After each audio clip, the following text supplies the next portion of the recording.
خائفا يترقب قائلا ربي نجني من القوم الظالمين فتوجه تلقاء مدين قائلا عسى ربي أن يهديني سواء السبيل ذاهبا إلى الله عز وجل متوكلا عليه.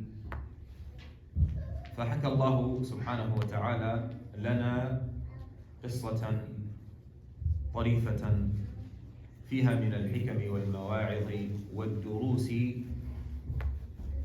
ما الله به عليم،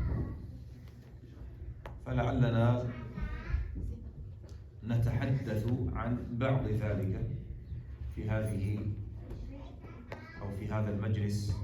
نسأل الله عز وجل أن يطرح في هذا المجلس البركة.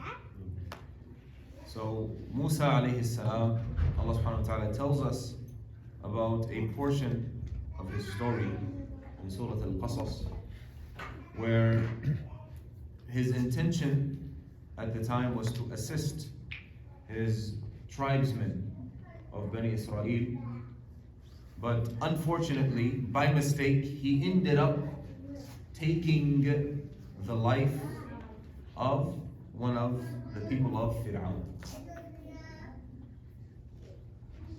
And Musa alayhi salam became afraid because a man came running telling him that al-qawm, the people are trying to get you, they're trying to kill you, you should run. And that's what he did, seeking Allah's provisions, depending on Allah subhanahu wa ta'ala to guide him, asking Allah subhanahu wa ta'ala to give him insight into how to interact with or to deal with this situation. So Allah subhanahu wa ta'ala tells us about this scenario when Musa alayhi salam was a refugee, so to speak, right? And there is a lesson or many lessons that we can derive from the story. So Allah subhanahu wa ta'ala tells us, وَلَمَّا وَرَدَ مَاءَ مَدْيَنَ وَجَدَ عَلَيْهِ أُمَّةً مِنَ النَّاسِ يَسْقُونَ. When he approached the well or the place where Madian, the people of Madian, they get their water, whether it's a river or whether it's a waterfall or whether it's a stream, right? This is where they get their water. They go to this place and they collect water. And he found a group of people gathering water. وَوَجَدَ مِن دُونِهِ مِنْ امْرَأَتَيْنِ تَذُودَانِ. And he found on the side, at a distance, two women waiting on their own, not getting water. And if we put ourselves in a situation that is similar to this in our day in time, it would be the equivalent of, and this is my own personal opinion, it would be the equivalent of standing in line at the grocery store. Right? And it's a long line, and it's rush hour. So there's all these people at the grocery store standing in line. And here in the United States of America, or in the West in general, everybody's together.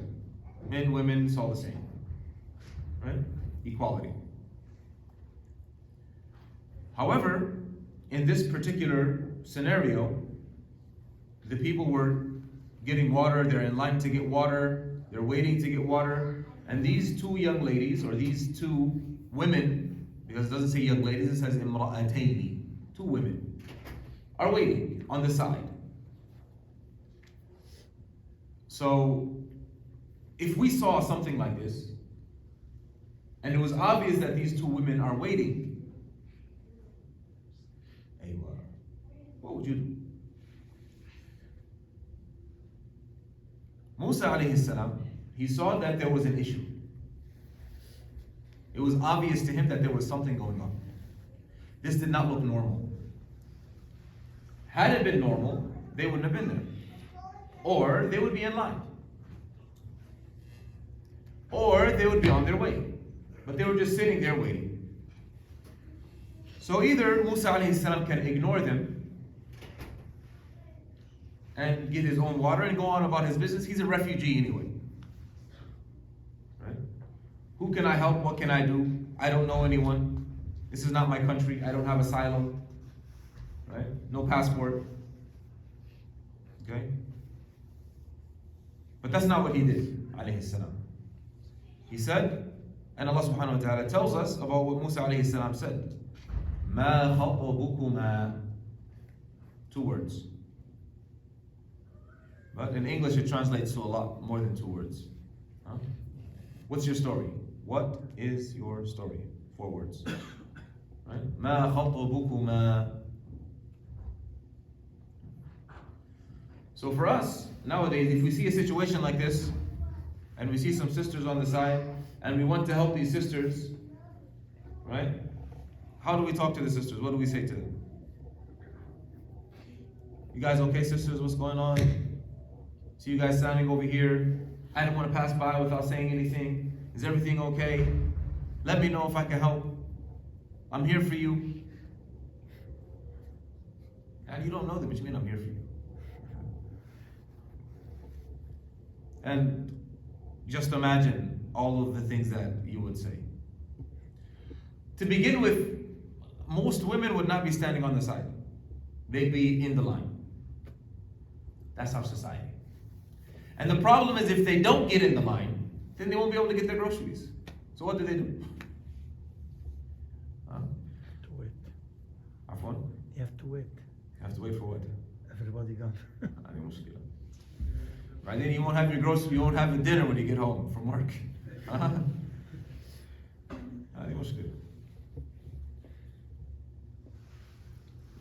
Isn't it they were a shepherd, it's not regular people that would be in the water. Again, please. They were a shepherd, they told them لا نسقي حتى يصدر الرعاء. No. It's not regular people. The people that were getting water. Yeah. أيوة. So what's ما الحكمة من هذا؟ كانوا رعاة وليست regular people. طيب. Maybe they have the sheep and all these things. لا نصدر. أيوة. تمام. So they were ru'a, they were sheep herders? Shepherds. صحيح. So their response was, we don't, usually, and this is the case, we don't get water until the shepherds are done getting their water, and our father is an old man. So they did not say, oh, we came from this place and we've been here a while waiting, and we usually get water, but we didn't get it now, because it was not a long story. It was exactly what was needed for the situation. And the reason that their father didn't come is because he's an old man. Right? Otherwise, we wouldn't have come. وأبونا شيخ كبير.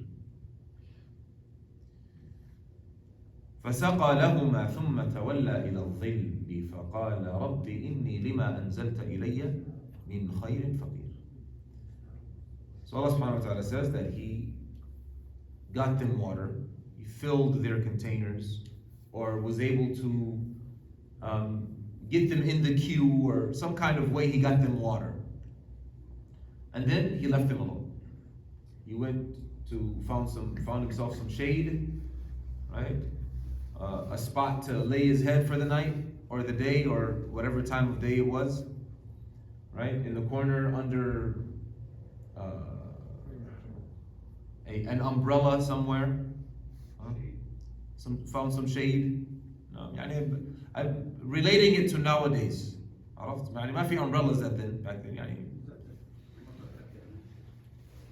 So, I mean, imagine a homeless person, a refugee, right? Somebody who, came across the border without permission, for example. And he's constantly continuing to make dua. رَبِّ إِنِّي لِمَا أَنزَلْتَ إِلَيَّ مِنْ خَيْرٍ فَقِيرٍ.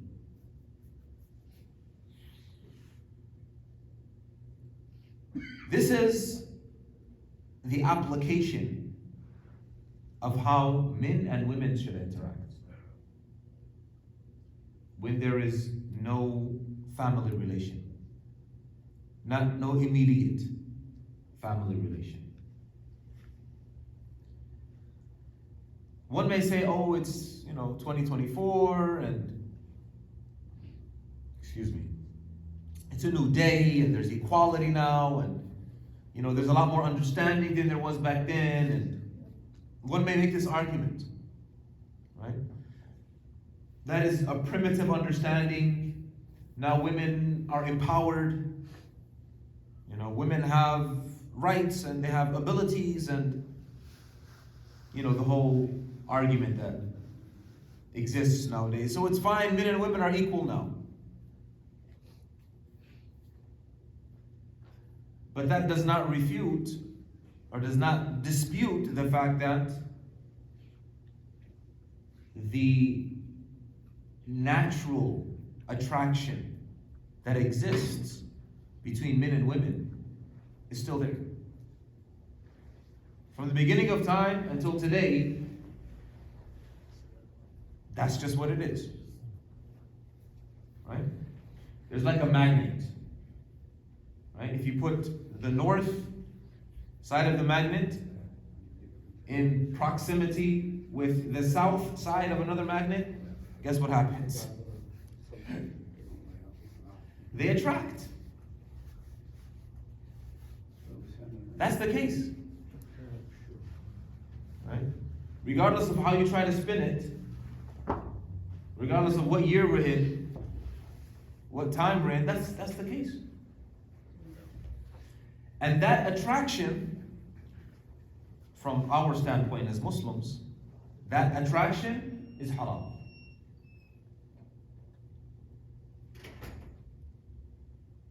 It's impermissible. It's impermissible. If you find that attraction is happening, you have to stop it. You have to. Because if you indulge, you're starting on a pathway that has no good ending. Allah Azza wa Jalla يقول يا أيها الذين آمنوا لا تتبعوا إيش؟ خطوات الشيطان. ولم يقل لا تتبعوا الشيطان. طبعا إن الشيطان لكم عدو فاتخذوه عدوا. But he said, don't follow the footsteps of the shaitan. Not don't follow the shaitan. Indeed, yes, he did say that the shaitan is an enemy to you. So consider him an enemy. But he didn't say don't follow the shaitan. Rather, he said don't follow the footsteps of the shaitan. Don't follow the footsteps. So it starts with a look. And you like the look. Now you have the choice to lower your gaze and keep it moving, or if you want to marry her, you talk to her father, right?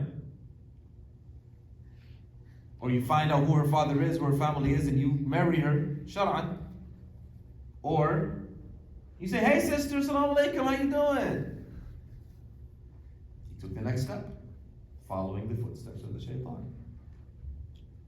You're not giving salam to the sister because you want to see how she's doing. No, you're giving salam to the sister because you want to see how she sounds. Are you going to enjoy or are you not going to enjoy? That enjoyment is haram, majors. How do I know it's haram?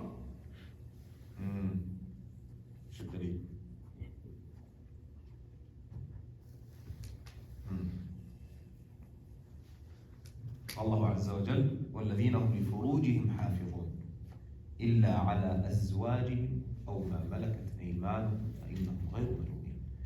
And those of them who are protective of their privates, except with their wives or what their right hand possesses. فَمَنِ ابْتَغَى وَرَاءَ ذَلِكَ, whoever wants more than that, over that, beyond that, فَأُولَٰئِكَ هُمُ الْعَادُونَ, they are the wrongdoers or transgressors. والحديث عن النبي صلى الله عليه وسلم زِنَ الْعَيْنِ النَّظَرِ, the fornication of the eye is looking, and of the ear is listening, and of the hand is touching, and of the foot is walking.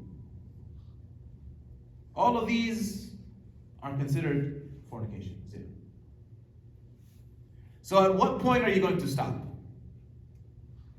Because if you don't stop it in its tracks, the eventual conclusion is what we all don't want. So the manners of Musa alayhi salam and the manners of these two women are a guideline for our interactions with women that are unlawful. This is the guideline. You want to talk? ما في مشكلة. Talk just enough to complete what is needed. You're done with what's needed, you go on about your business. There's nothing needed, there's no need to talk. Even if you're on the street and you see a sister and you say Salamu Alaikum, but you're afraid that you saying Salamu Alaikum will cause fitna, you don't have to say Salamu Alaikum. And she doesn't have to reply the salam. Ya Allah.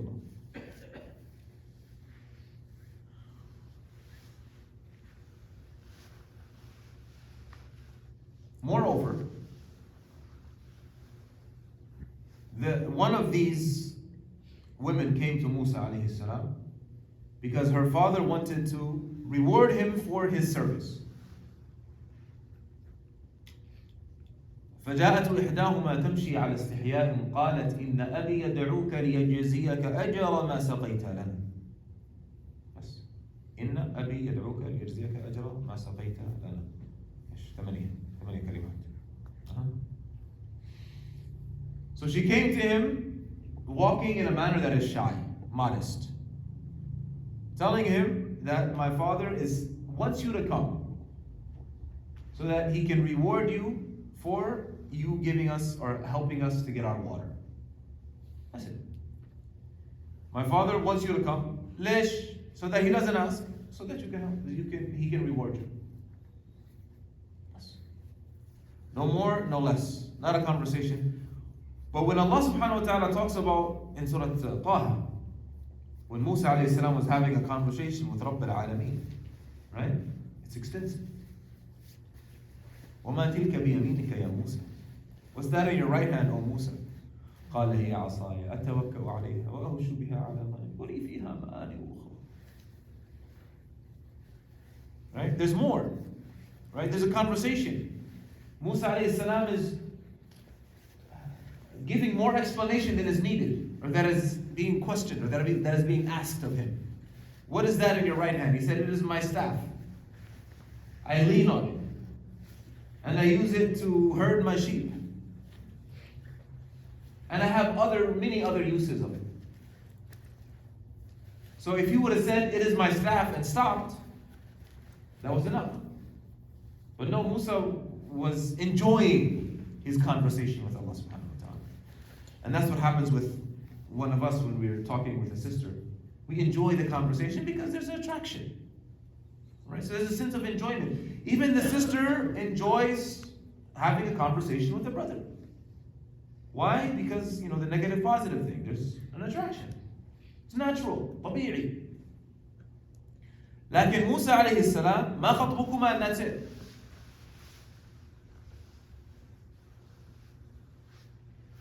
And it is said in tafsir that when she wanted to take him to the father's house, Musa alayhi salam had her walk behind him.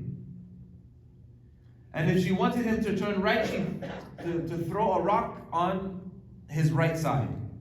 Left, to throw a rock on his left side. So she doesn't have to speak and say anything. And he doesn't have to walk behind her. She walks behind him.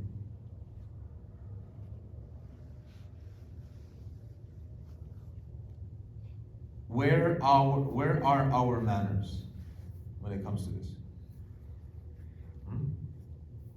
And Musa alayhi salam, he wanted to get married. And that's what he did, he got married. And there's a way of doing things. And you always have to remember that it's Allah Azza wa Jalla that you have to answer to. Not me or him. So Allah Azza wa Jalla knows what's in your heart. If you're enjoying the conversation,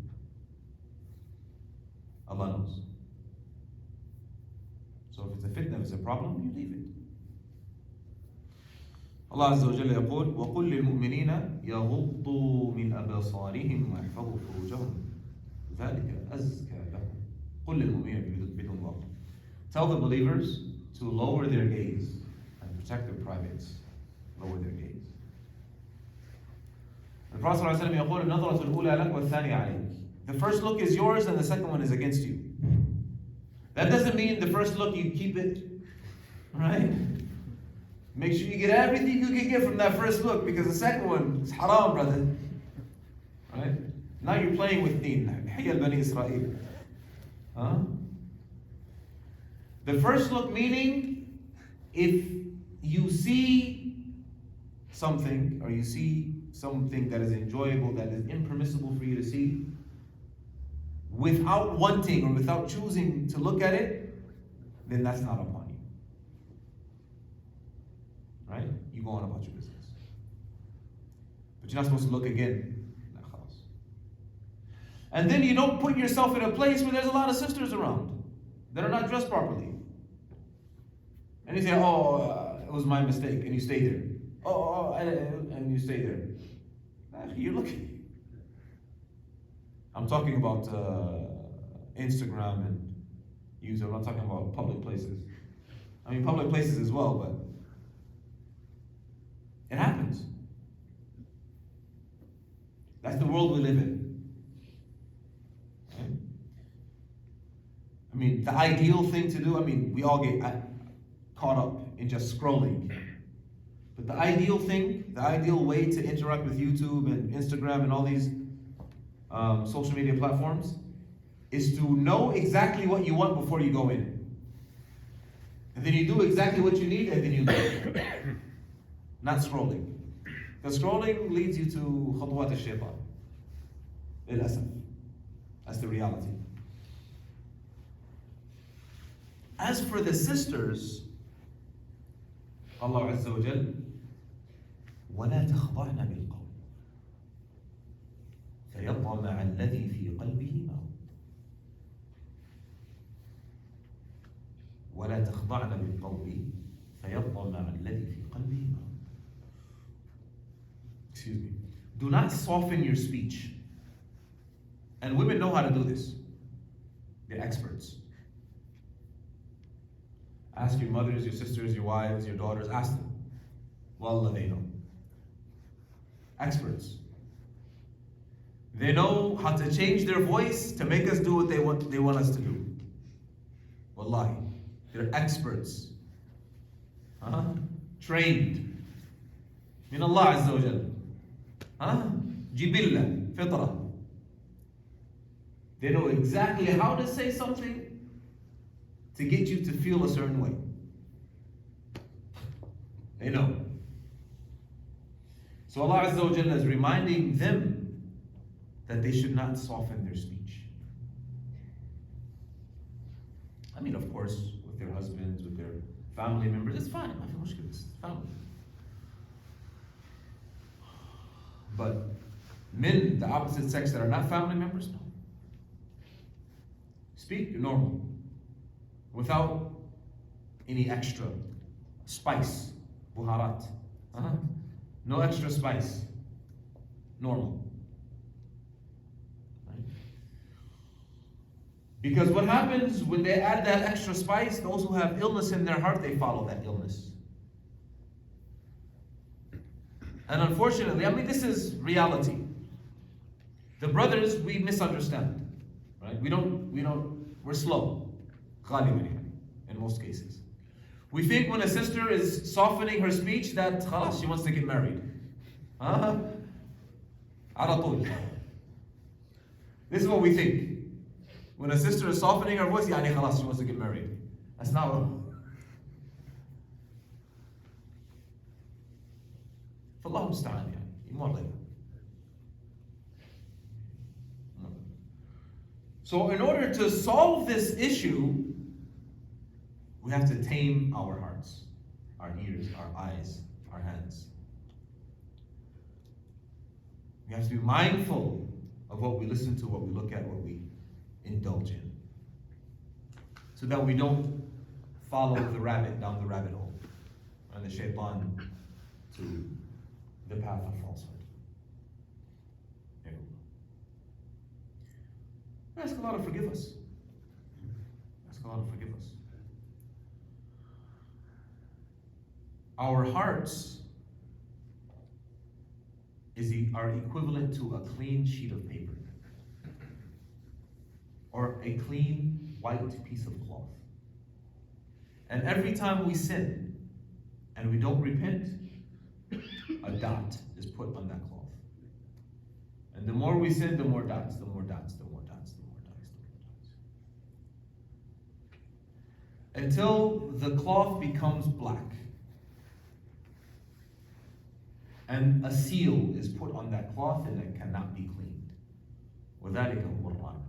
And that is the stamp that is spoken about in Surah Al-Mutaffifin. بَلْ أَرَانَ عَلَى قُلُوبِهِمْ مَا كَانُوا يَكْسِبُونَ. However, if we get in the habit of seeking Allah's forgiveness, right? We see something and we take another look and we ask Allah to forgive us. Oh man, I wasn't supposed to do that. We hear a nice voice and then we keep listening and then we realize that we were listening. Astaghfirullah, I'm not supposed to do that. Reminding yourself to have istighfar, reminding yourself to ask Allah for His forgiveness, reminding yourself to return to Allah subhanahu wa ta'ala. That's how we clean our hearts. And the longer we wait, the more difficult it becomes. The longer we wait, the more difficult it becomes. And as for the youth that have not gotten married, if you're able to, get married. Don't wait. Right?